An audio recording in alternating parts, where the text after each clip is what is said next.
And I didn't really know who she was like that. Like, I don't even do my research at this point. Like, I want to try to, like, know you for who you are. She's, like, the sweetest soul. I'm queer.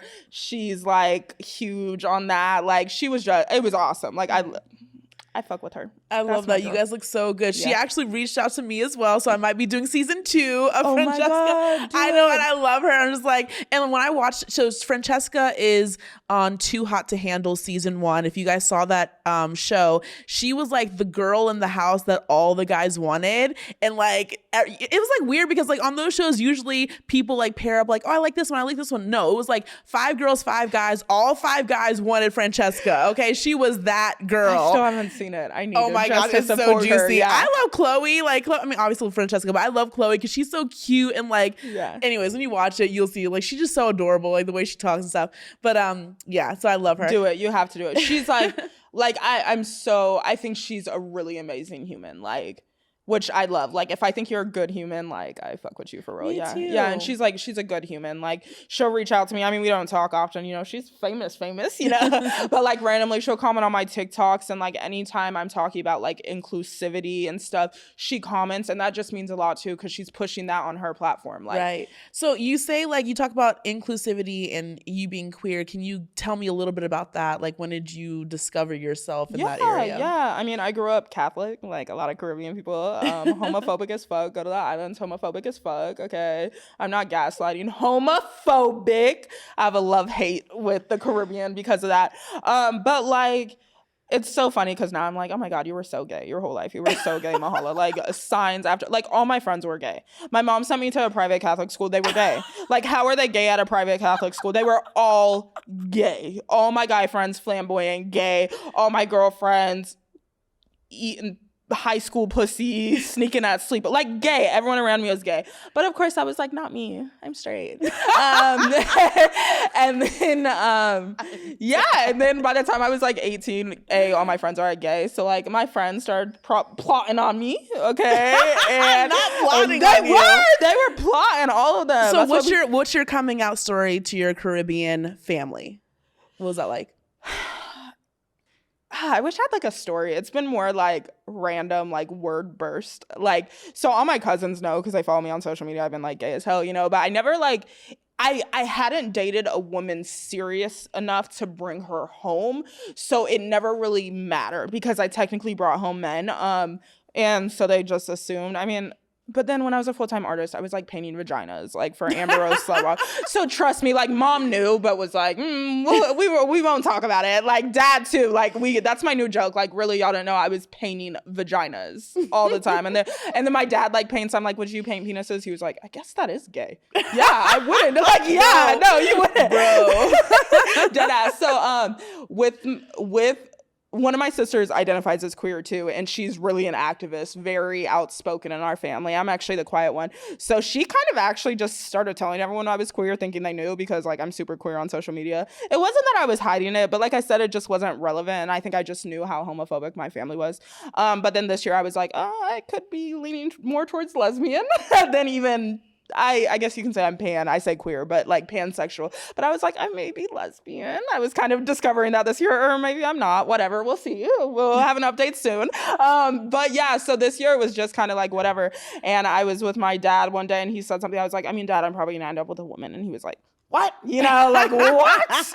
And it was a whole thing for a while. And now they're over it. Okay. You know? Wow. Over it within reason, you know. Okay. So I saw a picture on your Instagram of you in a white wedding dress kissing another woman in a white wedding dress. And I thought that was your wedding picture. I thought you were married to this woman. I captioned it. I got married today. So there's that. Okay. Yeah. So tell me about that picture. I'm such a clickbait motherfucker. Okay, y'all? No.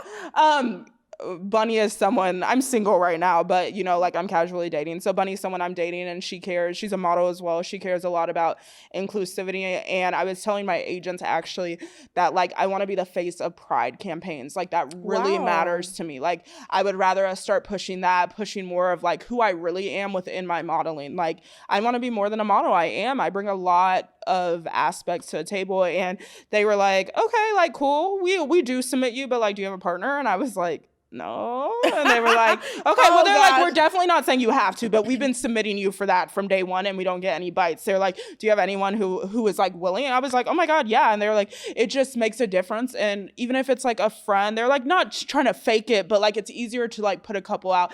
And so I hit up Bunny immediately, you know, I'm like, would you do it? She was like, hell yeah, you know, and we did it and it was fun. And it was one of my good friends who's in the community too, so she shot it and it was just like a big gay moment. But I also just feel like there's not a lot of femme on femme representation, and it was really important to me too. I did shoots outside of with Bunny with some other models too, but I just wanted like, I don't ever see Black femme and femme couples, so that was important to me. For sure. And I'm so glad you mentioned that, because I had a former marriage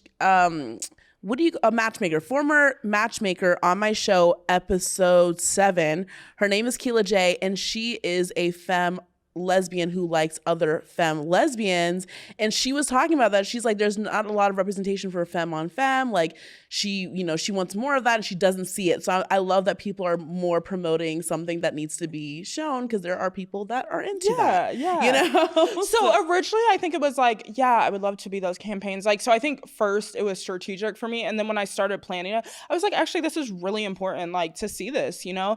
And even that, like you just don't like, and I remember like it went viral on Twitter, like people just don't see that. Like people don't see couples like me and Bunny, you know? So I think it was really powerful and dope. Yeah. I didn't know her name was Bunny. When I mentioned Bunny earlier, I was talking about the bunny that's associated with Rolling Loud. I don't know about, so I posted a video saying I just got off the phone with Bunny and we were talking about something, but Bunny. Oh, you're talking about the bunny in your. Yeah. Okay, there's a bunny associated with Rolling Loud. Okay, see, I didn't know. Okay, that was the confusion. That's why I was like, yeah, no, that's not. Yeah. Oh, I didn't know that. Okay. Yeah. Okay.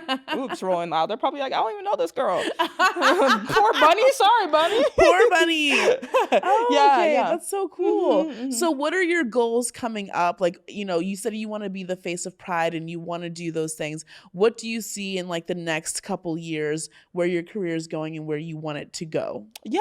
I think I hate the word activism, putting that on myself, because that requires so much work and I'm not there yet, you know?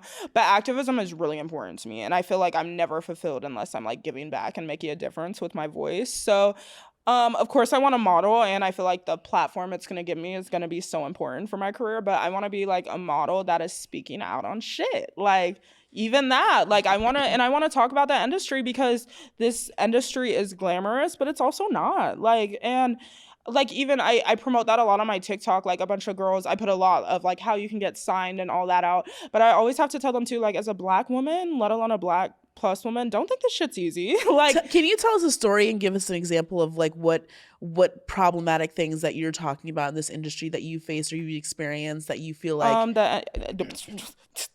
the industry is colorist as fuck, period. I'm sick of models acting like it's not. If they want a Black girl for a campaign, I think high fashion is like pushing more darker girls probably for an agenda, but like for the most part, if they want a Black girl, they're gonna pick someone who looks more European, period, whether that's hair or whatever.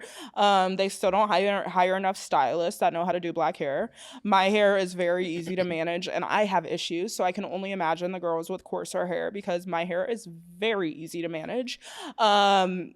Yeah, it's just racist. This industry is fucking racist. And then anything, it's maybe not homophobic, because luckily there's so many like gay men on set, you know, but I mean, it's still homophobic in many ways. And I feel like even like everything that is inclusive is to get their inclusivity check. Like I really believe if the industry could have it their way, it would still be white, blonde, blue-eyed girls, like skinny, period. But I think the world is just changing, so they have to change. But I really do believe a lot of these clients do it to say they did it, you know?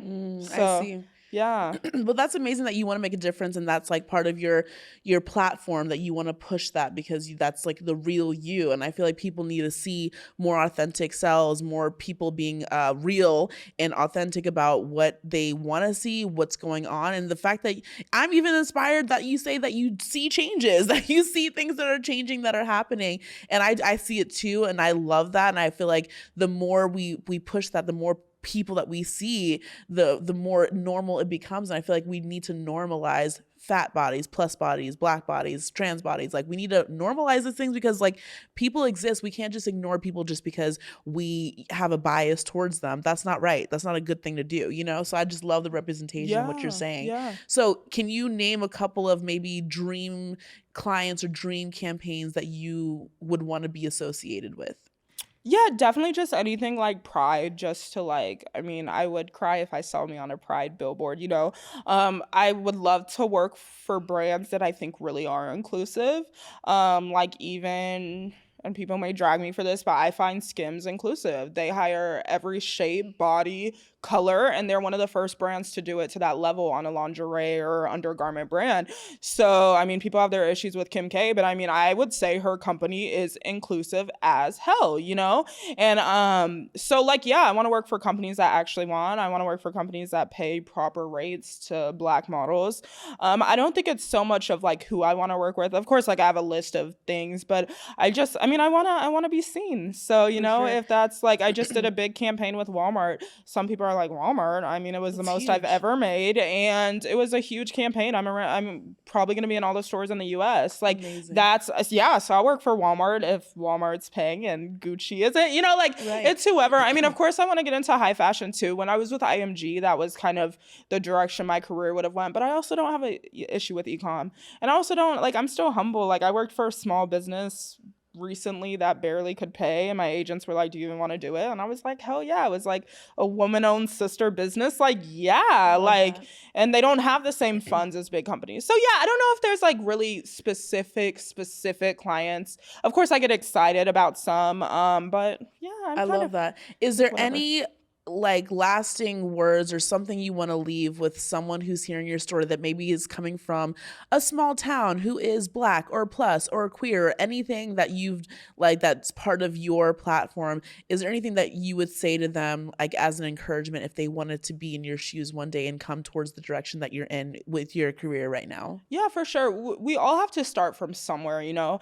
But I'm being real, within this industry, I do not, like, you have to get out of your small town. So you have to be ready to make moves, like, but take advantage of your small town. But like, yeah, you have to be ready. Like, this industry, just like you're in LA now, but you were in New York, like you have to be ready and willing to just like sacrifice it all if you want it, honestly, it all. And that's why I say this industry sucks. You have to sacrifice it all, you know, like, yeah, but I mean, it will be worth it if it's what you believe in and what you want, you know. I'm so happy that you said that, because I've been dealing with that. Not dealing with it, like I'm pretty used to it now, but I've sacrificed a lot for my career and to get to this point. And the moving has like made my friendship suffer, made my relationship suffer, because I'm have a goal and I'm going for it and I have to push everything. What are friends? You have friends? Like you're damn near my friend, because what, like, I'm like, even now I'm starting to blow up. I'm on a plane like every like I can't even tell you. I was telling him when I walked in, I can't even tell you what day of the week it is. No idea. Like, no, I live in chaos. So I agree. Go ahead. Yeah. So I love that we can come together like this and kind of like let people know a little bit of insight of what's going on. There's no gatekeeping here, because when I was a little girl, I was like 11 years old trying to Google how to become an actor or model, and because I've known since I was little that I wanted to do this. And now that I'm in it, we're able to, like, how we have a platform, we have a career now. We're able to tell the people a little bit of insight, what it's like to be in this industry, being in the bodies, living in the bodies that we live in, and having the background that we do. And it's an important story to tell. So I'm so happy and so grateful that you're here and that you came on the Gabby Fe podcast to tell us your story, and so that we can get to know you more. So what is your like follows, like what's your Instagram and things, and people can follow you after this episode? Yeah, I'm like Holla the Hustler on everything, and then I do a bunch of other stuff, but you can usually find everything on there. So Holla_the Hustler. Yay! Yes, well, thank you for having me. Of course. Thank you, Holla, for being here. Thank you, everyone, for watching. If you like this episode, please thumbs it up. Comment below what you liked about this episode, what more discussion you want on the things that we discussed. And thank you for tuning in every week. Every Friday, we have a new episode. So come back again next Friday for another one. And thank you for coming. We'll see you later. Bye. As if it's meant to be, then it'll be a love song.